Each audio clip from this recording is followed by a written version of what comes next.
Bande kona banzi konsekwe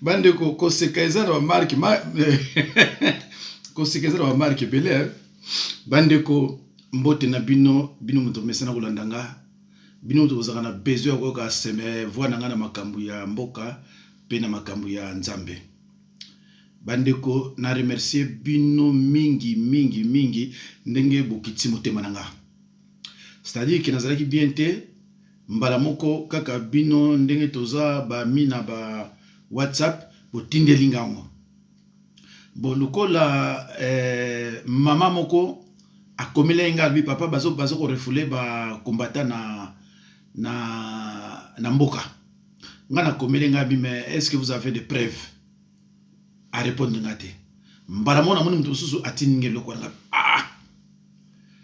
donc ba ndeko ba mpangi bake mboka tana bandiko talango bandiko passe pesinga mais nazomona neti loko ekoza la ekala na bino tikana tia sukuna tie bandeko oyo tango bataka ba commentaire na koyebake eza yakala to yakala te na bi bon tika kaka na balance yango naza na confiance na bino chance na moni presque bino tout pour répondre ngango bobeza yakala bandeko en tout cas merci mingi parce que ma mission na otanga suna tali ndeto vivaka awa na ba passion baninga bazomona kuna bon moto ya mesana ko vivre awa na ba condition eza kuna kende sukuna cause la propreté bandeko epesenga pasi moko akosakana te mais merci beaucoup cause na bampangi eza toujours le mwa malamu vraiment bokitinga motema nzambe vraiment pambola bino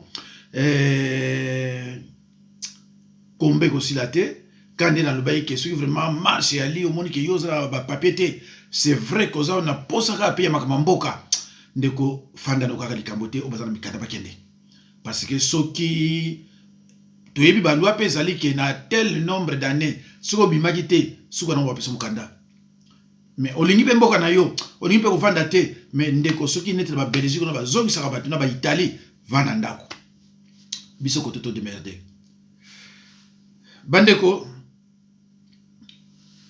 oyebi bien que o gagné na ote mais ozo sepela oyebi bien qu'on a tricheur de voix voleur de voix mais ozo sape ba voyage ndeko na minute oyo boyo kanga bato yo yakananga ebele bazola na bango ti lelo libanda bazana ndako kolala te Chilombo ayoki yango mais il s'en fout baninga oyo bautaki Angola bato ya Kasai occidental na kananga ebele bazana ko ti lelo yo ndeko libanda bongo soki Chilombo azana mawa ya bandeko na Kasai te bakasai te azande na mawa na biso donc monsieur le voyage pour na Israël funa kende kuna na zomisi boye na sali boye mawa ndeko na l'exception ndeko moka muluba asepeli amoni vraiment que oui ko vanda toujours na mboka ya mabe tika lelo luko na komi muluba zu pouvoir naza ko landa ezelo ko moka sengo Mais bandeko eza mutu moko boyebi déjà. Alors botalaye voilà. Alors mes chers amis, on est dans le métro. Vous voyez derrière là, c'est mon caméraman Patrick, mon neveu, qui est là. On a terminé avec le président Félix. On rentre à l'hôtel. On a préféré vivre l'expérience des métros. Je lui ai dit, aujourd'hui on ne prend pas les taxis. On va aller vivre comme tous les habitants de Washington d'ici. Donc là, vous voyez, n'est-ce pas? Vous voyez, on est debout. Bon, il y a des chaises, hein, il y a des places où on peut s'asseoir. Mais je suis en train de les faire debout pour vous montrer que ça, c'est le moyen le moins cher de transport ici à Washington d'ici. Même à New York, c'est la même chose. On veut payer $1 quelque chose, hein? $1,75. Donc pour 2 personnes, on a payé à peu près $3. Donc avec ça, voilà. Il y a des gens qui descendent. Vous voyez là? Vous voyez les gens, ils sont dehors. Il y a des gens qui entrent et des gens qui sortent. Bandeko. Angaye. Mais Chilombo so bazo kopelaka na bato aboye. Discours na ye ya bien kozala ndenge nini. Oyo muto obino boyebi ye. Soki Claude Nani auta soki wapi pona ye metro ezokamusa ye. Na bite so afanda wapi. Metro ezokamusa ye. Yango na telemi aza ko expliquer bino. Alors, kozala muluba Chilombo tala batazo voyager na bango. Pourquoi ça muluba o nyoso ba na metro na o baza ba noir ba congolais baluba. Nzambe za mawa. Petio yo iloni ya ibi. Aza une expérience politique te. Le gars tchakanika makele que monsieur le président allez to mema yeko na poza yepe ali yambongo. Bon moninga lati. Nzambe likambote. Me bandeko na ngai ekozala pasi pona biso. Parce que mutu aza na pouvoir aibini lo mokote. Aza mutu oyo ba Rwandais ba nommé Zalawana et tu vas travailler pour nous autres, pour nos intérêts. C'est pour cela que Chilombo est là. Alors, les balouba jusqu'à présent bazomona kaka kamwa kolia na bango, mais bazomona venir en bokate. Ndenge na expliquer bino que lelo sous j'ai essayé plusieurs fois pour atteindre nani mukuna. Mais vraiment, na sali tout na zuete. Na sali tout na zo mukuna. Na zuete, alors bandeko, na ebsibino ke na tiki. Parce que y a bimsaki idée malamo, il y a éveil patriotique. Mais, bandeko, il faut me mettre na suka. To yeba kiango ke éveil patriotique y a bimsaki, ezala ki éveil patriotique ya baluba. Ezaka ba congolais. Yangona sikota otolobi na ye bon. Il y a qu'à expliquer pourquoi Chilombo a un impérium T. Il a compris que c'était une question piège. Il ne pouvait pas répondre. Abanokima. To bengi na bandenge nyonso. Bon batunanga muso baza quelque part ba bengi na bandenge nyonso. Azo comprendre que bazo benga ye pour ba yebisa ye que ngana za na besoin na ye peut à répondre biso. C'est clair. Pourquoi Chilombo n'a pas d'impérium? Même moi na mukifako ayibango pourquoi? Pourquoi Chilombo n'a pas l'impérium? Parce qu'il a été élu, nommé par son chef, Nani Oyo Kanabe. Alors, puisqu'il n'a pas l'impérium, bah Oyo yon Alexis Bino Siko yon benga président. Ah mais c'est regrettable bandi konongai. Bandi kononga. Nazo pekisa mutu nyonso a benga Chilombo président. Soko bengi ye président oza maudit. Paix au côté na péché à participation. Parce que Chilombo sait que il n'a pas gagné. Il a été nommé par Kanambe. Il le sait. Alors, yope mutu oyo zoko landaye. Donc, à côté na péché, il faut faire souffrir peuple. Il y a RDC. Peuple de Dieu. Alors, le colaye andima qui a fait souffrir peuple, il y a RDC. Ceux qui ont travaillé na ye. Ye ba yango ke ozako commettre un péché de participation. Et ça péché. Donc, tant que Chilombo est en enfer, derrière Chilombo, bino est belé pour Kolanda. Parce que Moutoussouka Selima B, il faut vous ramener à la raison, vous faire comprendre. C'est vrai que un frère Balouba qui m'avait téléphoné pour me dire que Bango Balouba, ce qui Moulouba Selima B, Bazan a droit, il y a qu'on reprocher été. Bazan a droit qu'on balette que yo Selima B. Mais pourquoi vous êtes des pasteurs? Parce que le pasteur a prêché pas le banamoutuke, yo Selima B, faut plus refaire ce que vous avez fait. Mais yo sikoyo, au lobby, vous avez droit le banaye Mouloubati. Donc, mais pourquoi vous avez un pasteur? Alors, tant que Moulouba a coquille cause la pasteur, mes frères et sœurs, chers patriotes, mais je pèse mes mots. N'a ça se battre. Biloko oyo so tango na kalikila ya nga bino Moulouba koza musala nzambe te. Comme preuve, mukuna kimiti. Na baine mukuna, ngalo ba ki baluba baza musala nzambe zate. Mais yo contredire nga lakisa batu ke effectivement baluba baza basala nzambe. Na gagné siko. Na gagné. Ah, bandiko.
Alors, bandeko, nous sommes obligés à Kolongola parce que Boye Bina Nyango, général Outi Okufa, et Bembene Outi Obimana Morgue, général Delphine Kaimbi, Nengezaona Kor Outi Obimana Morgue. Mais bandeko nanga, général Oyo, Akufi na Kinshasa, en tant que Congolais, mais Namboka na ye azako exister. Alors, dans l'axibino, passé bateau sol, non, ils ont tricage à Koufina tout ça, mais dans l'axibino, en tant que Mpangi, que Wana, à Koufaki, Azana Komo Mousso, n'a pas sabino Mkolwana. Alors, Bandeko, dans l'axibino, le petit frère du gouverneur de la Banque centrale de la RDC, arrêté avant-hier en Angola, à la frontière, avec 50 millions de dollars. Voilà. Maqueto Antônio, de nacionalidade angolana, que tinha em sua posse mais de 5 milhões de dólares. Já o cidadão Jean Nangebele, do Congo Democrático, fazia-se transportar nesta viatura com cerca de 600 mil dólares. Foram detidos cidadãos Maqueto Antônio, de nacionalidade angolana, na posse de 5.299.469 dólares americanos. E Jean Mongebele Nyami, de nacionalidade congolesa democrática no valor de 588.850 dólares americanos, que destinavam-se para a República Democrática do Congo, interpelados no posto aduaneiro do Luvo, numa operação conjunta com serviços aduaneiros das alfândegas. O contrabando de combustíveis na via fluvial do Rio Luvo também é prioridade da polícia no Zaire. Tem maior incidência na orla fluvial, no município de Soio, para a travessia à RDC. Durante os últimos meses, foram apreendidos pela Polícia Nacional mais de 170 mil litros de combustível transportados em pequenas embarcações.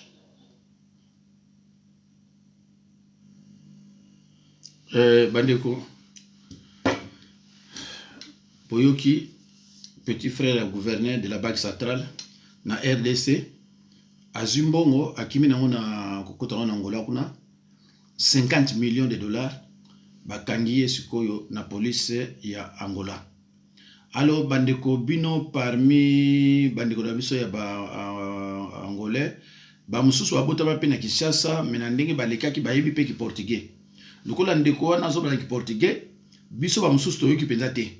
Donc yo lusoko yebi yango ndenge tokoma bandeko bampangi otieli biso comme commentaire na kokoma comme ça to tanga to comprendre est-ce qu'il y a pas 50 millions de dollars balobi ko mususu te bandeko RDC oya biso komaka kolela na koyiba na ba voyage kolela koyiba ba voyage kolela koyiba ba voyage donc tangu yazo yibkimaka na ye wana babidi boyiba kana bino nde bolingi ndeko bandeko na kananga bazola libanda tala bambongo pa ezokende bandeko na ngai bandeko na kananga bazola libanda mais tala pe bambongo ezokende bana oyo ya malnutrition sévère na Kasai kuna muluba moko lo bilango azate muluba moko lo bilango te bato oyo bazola libanda muluba moko lo bilango te mais bandeko en tout cas muluba na kerte muluba na kerte biso tozolo bilango mais bango moko baluba moko bato bopesa mon pouvoir na bana bino ke ngana yebi muluba bien muluba kabakate muluba za boye sona lo binengo na bomoni scandale ya groupe bandoki combien batelemi pour na ridiculiser nga balobi ke so sali bako se décourager mais ngayo yo na yeko loba et mikolo susu ko ligana loba suma na loba sumi pour baluba je suis obligé tant que bozana injustice na ko continuer toujours loba pona bino ngaza musala nzambe zateke makamba bozoba e pamba na bozuko no ramasaka so wapi ya ko décourager nga jamais ko décourager nga te en plus bato tout bazoko loba kuna bandoki donc ngai ndoki na ko kipe hotel nazo obligé ya ko continuer ko tala ko aider baninga na ba information nyonso ba pesa ngai bandeko baluba bazako souffrir baluba bazako souffrir ba oba kineki kini bazongi baluba bazako souffrir na nia musaka na te ba musuba utai kuna bakima koloso ti bandundu alikini ba mona chilombo te kama écrit kama ekiri o bomoni wana tipetu alikiwa na solo baka na ba mususu tout ça til oyo mwana so kicha tumba bana tama kele wana ba bwaka ye na wenza matete atika abatike bino mona ka basus chatumba est-ce que oui ka basus oh azo la bureau moko ya ministère attaque conseiller depuis sa naissance il n'a jamais travaillé ba bwaki kuna abidi yo bundaka na bato yo ya wenza bateka ka na wenza solo comme ça ozo wa quelque chose osuma makabu na kwa ngoliaka oyo bomoni oso Claude nani wana il n'a jamais travaillé depuis sa naissance ba néophyte na ba néophyte o Chilombo bazozwaka Chilombo n'a jamais travaillé depuis sa naissance kaka alcool allez yepe albibonga ko bébé na travailler te bandiko bino be bo travailler te boya to bundaka kaka ndemo buta lobaka misoga biso pesa la misoga diambo dieno makambo ezoleka vraiment na Congo ezolekela biso onire ke bato mosusu nde baza ba ayant droit na kati ya mboka wana alors que biso toza ba congolais mutu moko te na kati ya Congo to groupe bato moko te na kati ya Congo baza ba héritier ya Congo to mutu moko te aza lelo na certificat d'enregistrement ke Congo eza ya kombo na eza na kombo na ye ke tata na ye to mama na ye to bakunoko na ye to bakoko ne batikela ye Congo te. Congo eza ya ngai, eza ya yo, eza ya ye, eza ya biso nyonso ba Congolais. Donc faut tika ba aventure wana toujours mettre sur 2 points. Nazo ba sur 2 points. Le premier point eza makambo zo na ministère ya urbanisme au ministre Sikaye lelo alinga komisa lelo ke ba terrain sur l'état il faut désaffecter en pour teka. Toko telemele yango tina suka. Leo nazo pesa kama ba flash mais après demain na koyeba ba élément o ezo la kisa na oya botoli terrain moko boya ya mundele moko na maluku a commission na compte ya l'état pour désaffecter ATK. Oyo ça sous passe makasi koleka oyo terrain oyo alinga teka terrain ezali na sima pembe na bitu mobila ko teti ba koto ba OCC alinga teka la indien moko oyo koma tata bisomba soma ba terrain o asomba sinat la 12e rue yé pa linga soma sur terrain wana oyo ya ba désaffecter pour teka la terrain on est à l'état.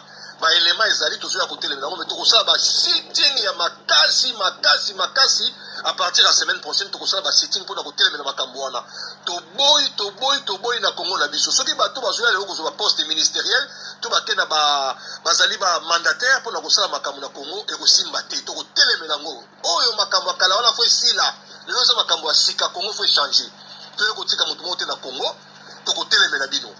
Deuxième point ezali na mona kilobi mokonzi oya FPA kene ko samba ezaka esuka na ko samba te ezaka esuka na ko kanga ete mais batu nyonso bazwa bimba mbongo bazwa ba crédit bazwa ba mbongo na FPI liste za mulai likamwa foto telemele yango batu wana bazala ba bien bazwa ba mbongo wana basala ba société basala boy il faut l'état azwa liste nyonso wana a saisir ba biloko wana à saisir bandaku, à saisir ba société, à saisir ba masou, ba soma ba mbongo wana, à saisir ba bien ba ngo pour zonga na compte ya l'état parce que Congo ko kene boité. Comment un pays riche comme le Congo, mais ba habitants toujours vivre comme toujours ba pauvre, toujours ba malheureux et ko simbate ko continuer boité.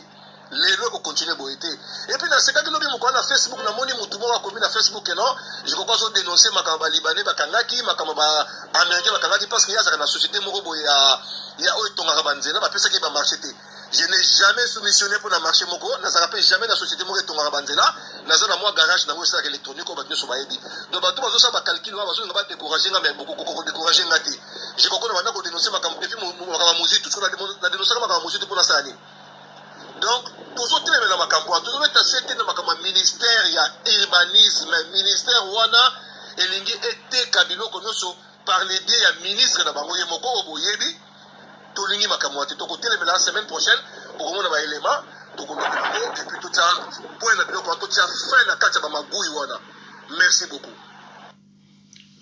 Bande ko boki mutoyo alobi na telemilaka muzitu mais Alex abiso muluba oyo telemila o telemilaka muzitu d'accord to boite mais la ki sabiso muluba oyo telemila ndeko na yo c'est un voleur de voix, c'est un tricheur, c'est un traître ozo telemila ite ndeko so oyo ki moluba baniko lo baboye et déception akanisa ikazwele akuzwele ko moko malamu mais azwi yango te et liko la azwi yango te abani kolela mais ndeko akotika la kolela voilà akotika la kaka kolela azana lo muso ko lo batende ko ngai voilà donc lukola Yé, je sais quoi, abimi. Okoyoka jamais muluba. Azolo batikama chilombo gagné kite, talambo kandikali. Mais yozolo bakanga bango. Oh basala boy. Mais ton frère n'a pas l'impérium. Ako sala ndengeni. Mais batu na comprendre bango te. Pourquoi bokende ke boye? Mais kende droit au bit. Ken nyonso tozoko subir parce que frère na biso azana l'impérium te. Tant qu'azana l'impérium te, ako tikala ko sala loko moko te. Mais qu'est-ce que vous ne comprenez pas? Di oyebi ke bato bakoma pesa bato même na bakanda ndeko na yo atrichaki c'est un tricheur de haut niveau azana imperium te bo siko ya ko so ba décision ndengeni oh bazo so bo oh indien azo suma partout oh kasi moi c'est caméra aza indienne abengi bandien nyonso ba ko fa na mboka ba rwandais ba burundais ba chinois bango tout ay ko benga bango ba ko fa na bongo ndeni ye asuma ba place te parce que ye moi si wana aza indienne auta na Inde kalate bazoluka comme première dame akoma indienne parce que oyo eleki oyo ya sikoyo première dame aza nani rwandaise donc mboka yango ba première dame na ba premier monsieur baza kaka baétranger eza mawa mingi bandeko na ngai alors tokomeka kotala pe eloko oyo comme ça bo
bon ben bandeko botali yango c'est bon eza pe sengo mingi ya kotalaka makambo ezoleka na mboka c'est vrai que nalongoli yango parce que bolobaki biloko mosusu evandaka koumela te alors c'est pour ça nalongoli yango bandeko nango tie eloko moko eza mawa ezopasse na Congo na Pointe-Noire c'est-à-dire na Congo Brazzaville kuna ndenge ba maltraité mwana moko ya mwasi eza bien te yango wana batu ba demander nanga lakisa yango peut-être mutu moko akomona akoyeba comme ça bakende ko arrêter batu wana donc balobi boye à Pointe-Noire une caissière de mobile monnaie s'est faite violemment agresser. Prière de partager la vidéo afin que ces agresseurs soient retrouvés et mis hors d'état de nuire. Bandeko bozala patient pe tolérant. Eza na kana banzi 2 minutes total là.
Alors bandeko, tu éviter sur ma boma qui est, to aza envie, en tout cas tu éviter. Vraiment, mon thème ya moto, eza, tous amis thème moko ndenge moko te. Une pauvre femme sans défense, bozo betaye batumi balé. Bozo betaye batumi balé. Tu éviter ceux qui aza envie, tu akufi, scène oyo, ezoleka na Pointe-Noire. Oyo aza na batu oyo ba Congolais Brazzaville akolakisa ye vidéo oyo na lobby société salaka peut-être bako luka ba retrouver ba agresseur wana. Nous sommes intelligents nous les Congolais. La seule manière que nous avons pour faire de l'argent, c'est seulement les concerts. On ne peut pas imaginer et faire travailler nos cerveaux pour faire autre chose que les concerts. À part concert, nous nous sommes battus, nous avons réussi à stopper ce fléau qui abîmait notre communauté, c'est-à-dire les concerts. Les concerts qui étaient devenus des lieux de perdition, c'était des lieux où les enfants fuguaient, chantaient avec les musiciens qui passaient leur temps à montrer les filles dénudées dans des clips, qui chantaient pour les politiciens, et qui ne voulait rien faire pour les violences à l'est de la RDC. Moi j'ai dit une chose, quand tu m'as parlé tout à l'heure de Wera Macha, j'ai dit c'est un début, on attend, lorsqu'ils diront tous que la personne qui est à la tête du pays du Congo est un imposteur qui doit dégager, là on pourra discuter et voir comment on peut s'arranger avec ces gens-là. Mais en attendant, il faut savoir que nous Congolais, au jour où on parle, nous sommes en guerre. Il y a des femmes et des enfants qui meurent, les lots. Tokobina, Nini, même Nzembo patriotique. Tu ne vas pas chanter une chanson patriotique sur les cadavres des enfants. Même des mots patriotiques. Tu ne vas pas la chanter sur le cadavre des enfants, faire un spectacle sur le cadavre des enfants. Concentrons-nous sur ce qui est le plus important. Est-ce que vous reconnaître Oazul Bawana? Alors, bandeko, nasilesi, si vous reconnaître Moutou Azul Bawana, lelo siko position na ye ezandeng nini. Moulou baza mutumoko, yepe kameleon ka neti kamele so kamele pa kende kuna ayeba ikebiso na biso ba kameleon. Alors bandeko nanga nzambe pambola bino, vraiment to komina suka naza sunelo mwa ochate kaka nde na expliquer ki bino ke voilà